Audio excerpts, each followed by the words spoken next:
welcome back to my channel and welcome back for a brand new video. As you have probably guessed from the title, this video is going to be about NQT interview questions that you may potentially get.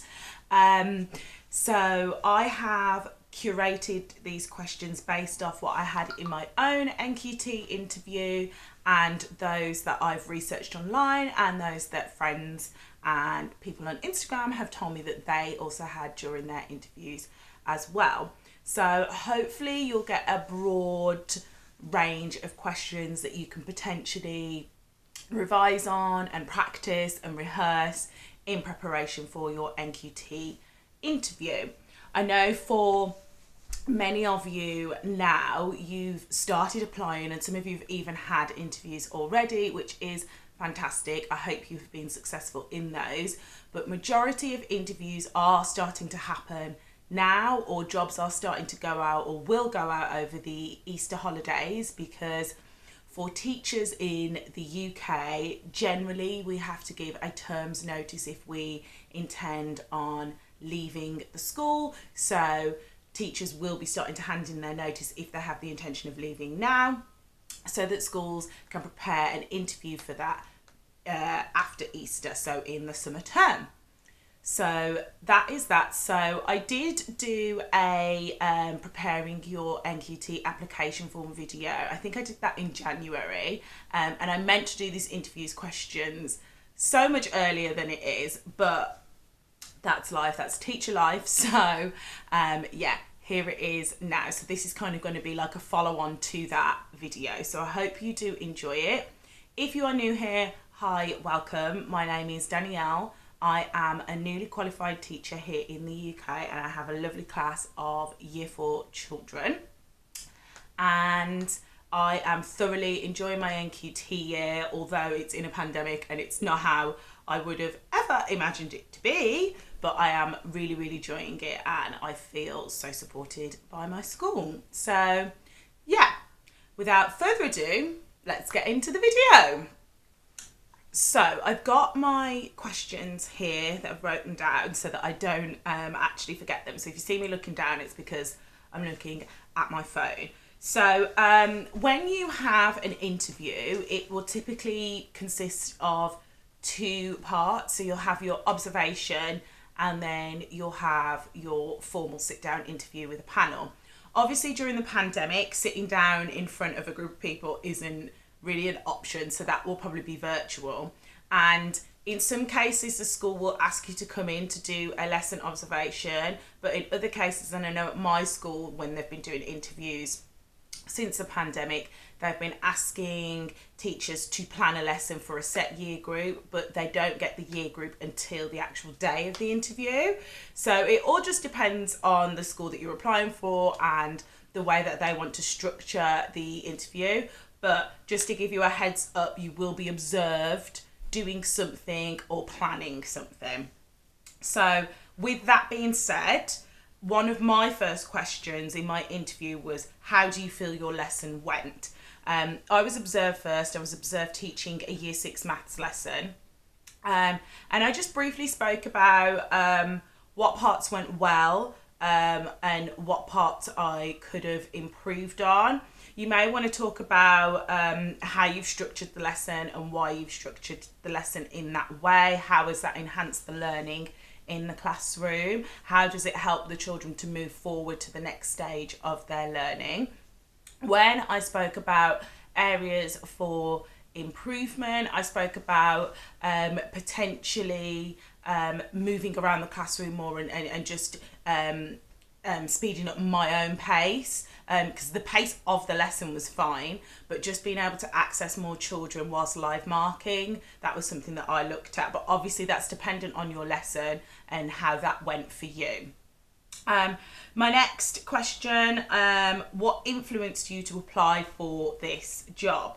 So in my situation, I was training at that school already, and I thoroughly enjoyed my training. I felt really supported by my mentor, so I wanted to apply for it because I was familiar with the setting. But in most cases, you won't have trained at the school, so you want to talk about their ethos, their values, what drew you to it. I know with my school we have 6 core values that I feel like I encompass into my own life as well. So that was something that I spoke about as well. If the school is a faith school and that's something that you align your views to, maybe speak about that as well. Sorry, my nose seems to be running and I literally have no idea why. So if I keep touching my nose, I'm ever so sorry. And this kind of mirrors up with the last question I've just said, why choose this school? So again, talk about their values, talk about if it's particularly a faith school, talk about how that religion lines up with your own personal views, even if you don't necessarily believe in a specific religion per se. Religion as a general, the rulings and the followings of it is generally to be compassionate and those sorts of things. So yeah, you might want to talk about that. I had the question that we are a faith-based school. What makes us different from other non-faith-based schools?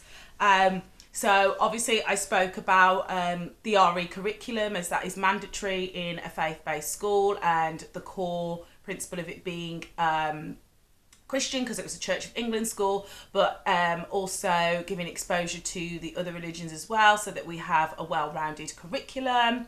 I spoke about visits to the church on special occasions, so like Christmas and Easter, which are Christian festivals. I spoke about that as well.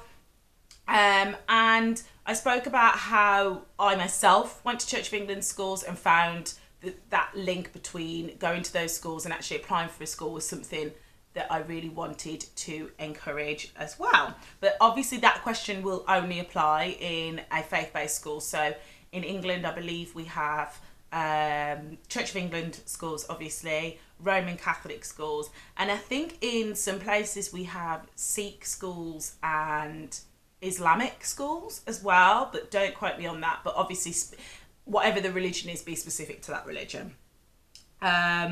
So another question that I had was my curriculum strengths and special attributes.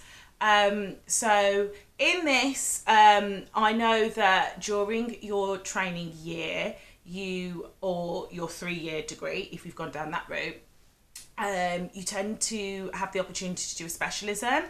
I need to sneeze. Sorry. You have the chance to do a specialism. On my course, I did an English specialism. So I spoke about my curriculum strengths there. But I also spoke about what I studied at A-level as well. So I studied RE. I am so sorry. So I studied RE, so I spoke about that as a strength as well, my curriculum knowledge of those subjects and how to apply them in lessons and how to make them fun. I also spoke about being creative as well. I love doing displays. It's like my favourite thing to do. And whilst it's not necessarily a curriculum strength, it is something that you can incorporate to your lessons, making them creative and as fun as you possibly can. So one of the questions that I definitely did have was, what is your biggest weakness as a teacher? And I spoke about being a perfectionist with specific things. So in my mind, particularly when I've been observed, like I need everything to go like straightforward. It needs to go to the plan, and sometimes it is hard adjusting to that when you know it's not going to plan. So for me, I spoke about being a perfectionist and just being hard on myself. And my area to improve on that was as growing as a teacher and as an individual, and appreciating that not all lessons will go the way that you want them. And I know that deep down, but it's just something that I need to tell my mind as well. So yeah, maybe think about that, because they will ask it, because no one is perfect. So definitely think about that. Why do you want to be a teacher? Now, with this question, don't give the generic answer of, it's what I always wanted to do. Like, for some people, it's not always what they wanted to do. So you need to think of a genuine reason that's going to make the panel believe that this is your calling, this is what you wanted to do. For me, I gave an example of another teacher that inspired me. I think I gave the example of my secondary school PE teacher. Her name was Miss Parry. Shout out to Miss Parry. She really inspired me. I found all of her lessons engaging. She was fun. She was easy to talk to. She was relatable. I didn't feel like there was a barrier between us, and that's what really inspired me, because I wanted to replicate what she had done for me as a teacher. She was always really encouraging, always believed in me and believed in my potential and my abilities, which I didn't necessarily get from other teachers in school. So I spoke about her inspiring me to be like her in the classroom. But deep down, I know that I've always wanted to be a teacher since about the age of 5. I used to play teachers at home by myself with my little dolls and teddies and things like that. But I had to think of it more than just because I've always wanted to do it. Like, I needed to give a reason, and Miss Parry was that reason. So thank you, Miss Parry. The next one, can you give an example of an outstanding sequences of lessons that you have taught or observed? In this instance, I didn't speak about myself. I spoke about a teacher that I used to be a TA for. I spoke about a sequence of her literacy lessons and how they built up across a period of time, which enabled the children to write independently. This teacher was a reception teacher, and she built the skills up day by day and was building on them, but she was recapping the knowledge that was taught from the previous day so that they were able to build on them. And I just spoke about how she did that, how she managed the class, how she differentiated the work for your SEN, your EAL, your lower ability, your middle ability, your higher ability. She did fantastic differentiation. She catered for all needs of the children.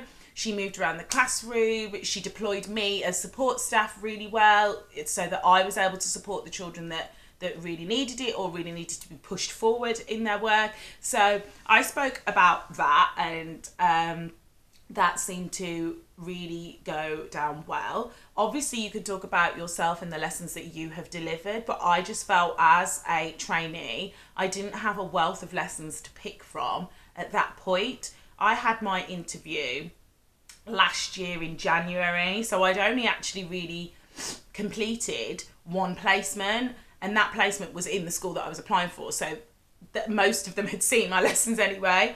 So I decided to go back to when I was a TA and was in class with a really outstanding teacher. She was amazing. Her name was Mrs. Malpass, and she was fantastic. So yeah, I spoke about another teacher, but by all means, obviously you can talk about lessons that you have taught yourself if you feel like they went really well and they were outstanding. The next question, how can you ensure that all students make progress? Obviously that is part of your teaching standards, and I would assume that you've had evidence of doing that throughout your training. So go back to that and say how you've ensured that the class that you've been training with have made progress. So for example, obviously we do baseline tests to see where they start at, and we do midline tests and term tests to see where the progress has done. You may want to talk about how you do peer assessment and self-assessment and moving the work forward and things like that. You may also want to talk about the progression of the lessons. So recently on Instagram, and I think it was Mrs. Year 4, I'll leave her link down below because she's fantastic on Instagram, but she was talking about S planning, which just basically shows you the progress of your lessons, where they start and where they end, and just having a clear goal as to where you're going to end up, which I thought was really, really good, in all honesty. So talk about how your planning sequence allows for progress and the steps for progress. Also talk about how when you do your learning objective, you set your success criteria. Those are also steps to progress as well. So I would give those a mention. I know I use my success criteria as the steps to success, and I keep it on the board so that the children can refer back to it. It's also a good reflective tool for them as well, so they become reflective students too.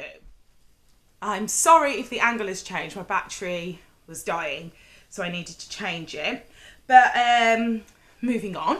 The next question that I had was, can you talk about potential barriers to learning for specific children? So in this question, you want to talk about your special educational needs children and your EAL children, really. Those are the kind of things that you want to talk about, and potentially anything that's behavioural as well. So I had experience of a child who had serious behavioural problems, got really angry, really distressed, and I spoke about the strategies that were put in place for him to be able to access the learning, giving him timers so that he had warnings as to when a change was going to happen, because he used to get angry when a change happened and he wasn't aware about it, giving him the incentive of using a device that he enjoyed using, things along those lines. I've also had experience of working with children with varying degrees of autism, so again, having a visual timetable so that they know what's going to happen, sand timers again so that they know when it's going to happen, trying to keep the structure of the day as I have said it will be before.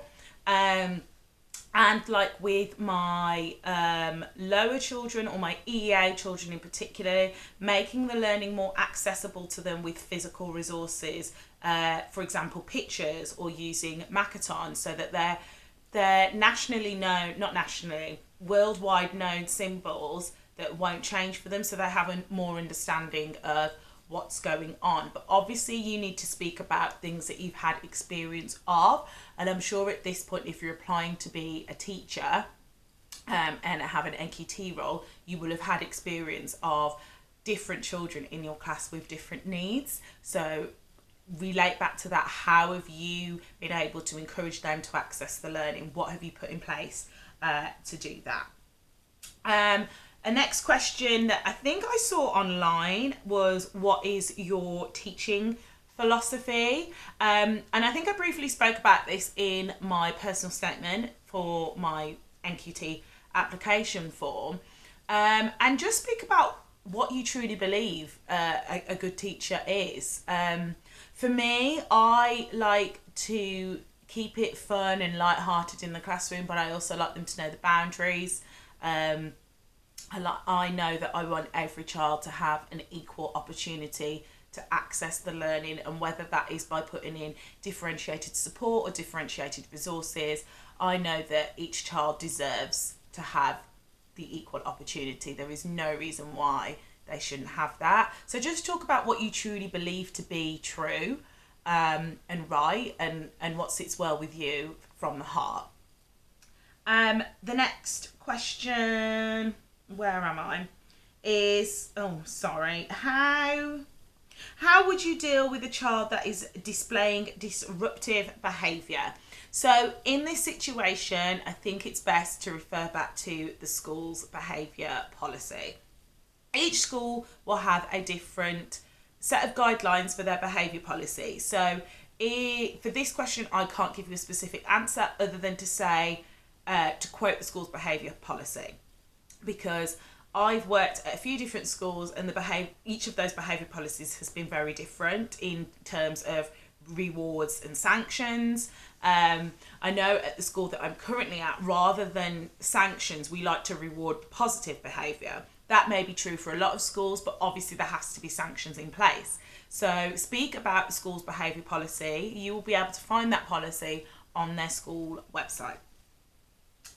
My next question is, how would you encourage parental engagement? So this has been, I think, particularly hard this year with the COVID year that we've had, because for a lot of my parents, I haven't physically seen them face to face. And that's because of the staggered start times and staggered finish times. There are some children that I don't dismiss in my class because I'm still teaching, so my TA takes them out to dismiss them. So I've not been able to create that relationship that under normal circumstances I would have done with parents, because they would have come to me and spoke to me about X, Y, Z.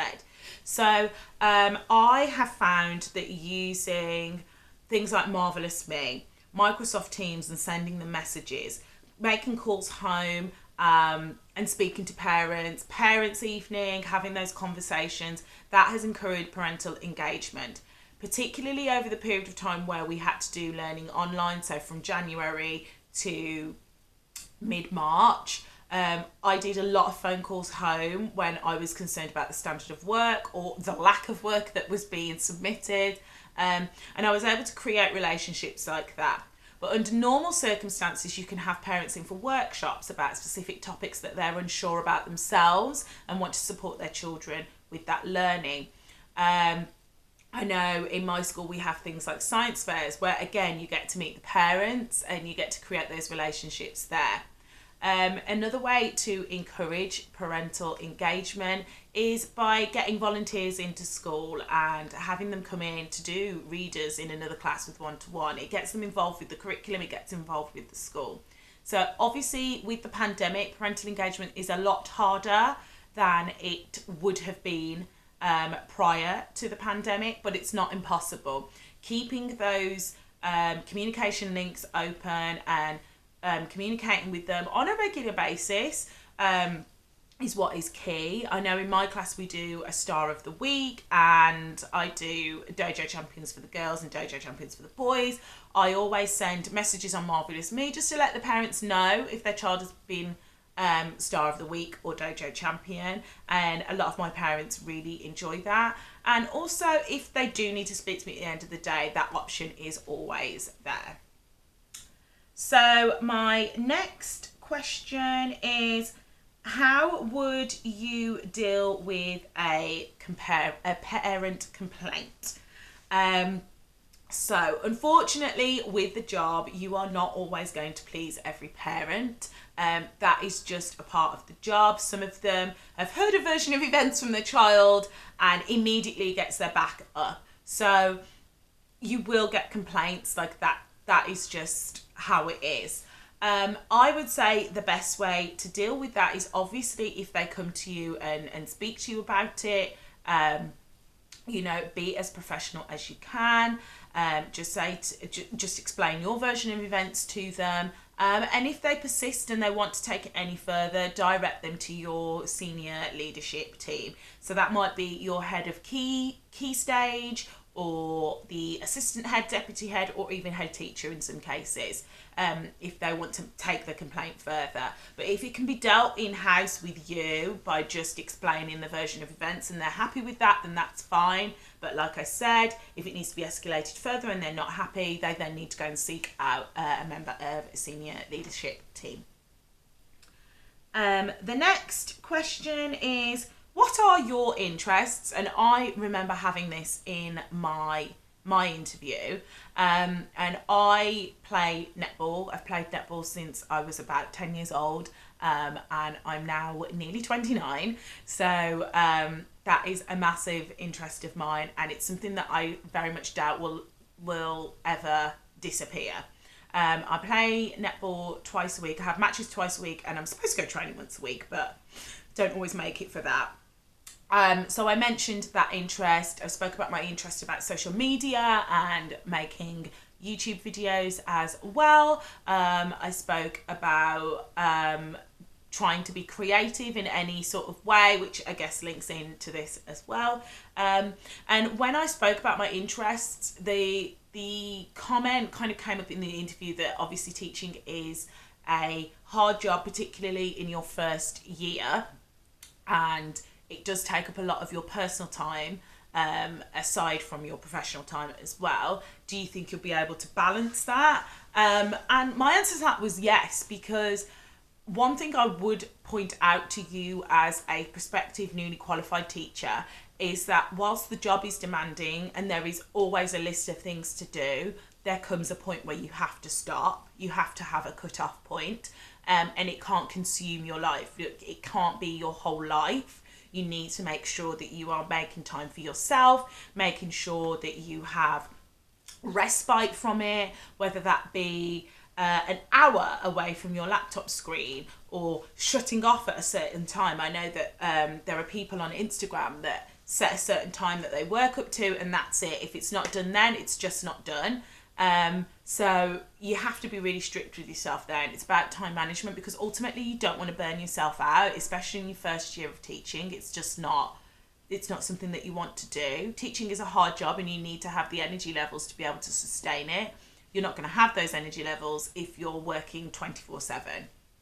So it's good for you to have interests outside of teaching. How do you relax and shut off from work, which again links into what I've just said. Netball is a big shut off for me, whether I'm playing it or watching it. Obviously, due to the pandemic, I've had minimal time playing it, but I have been watching it on the TV. That's a way I like to shut off. I love watching YouTube. That's a way I like to shut off. I love having a relaxing bath at night time, putting the iPad on, just watching something on there and just chilling. Those are the ways that I shut off. For some people, it's reading a book, listening to a podcast, going for a run, going for a walk. Talk about the ways that you shut off from your teaching world, because like I said before, it can't be 24/7. And the last question that I'm going to say in this video is, where do you see yourself in 5 years? Now, obviously, you don't want to say that you see yourself in a completely different school, because that's not going to bode very well. But if you have the ambition of being a leader of some sort, maybe a subject leader or even a senior leader, say that you are striving to leadership level and that's where you see yourself. But don't say that you're going to be at a different school, because that's not going to look very great, and may potentially spoil what has been a good interview up until that point. So yeah. So that is going to go ahead and conclude today's video. I hope you have enjoyed it, and I hope it's been informative to you as trainee teachers, and that it sets you up in a good position for your interviews that you will be having in the future. If you did enjoy the video, please go and hit the thumbs up button. It would really help me out, and whilst you're down there, you may as well go and subscribe. It's free, you don't have to do anything, you literally just have to press the red button. So please go ahead and do that. If you'd like to see me in more real time talking about real issues of teaching and things like that, go and follow me over on my Instagram. I will pop it on the screen and link it down below, but it is at Life by Danielle Rose. So yeah, what I will say before closing off this video is that teaching is such a rewarding job. It's hard work. You work beyond your 9 to 3 that people seem to think that we do. But it's definitely worth it. It's the most rewarding job ever, and the children are amazing. And seeing their progress from the beginning of the year to the end of the year is just fantastic. And my class brighten up my day every single day. So it's definitely worth going into the career if it's something that you are thinking about. But with that being said, I'm going to close off this video now. So I hope you have enjoyed, and I shall see you in my next video. Bye-bye.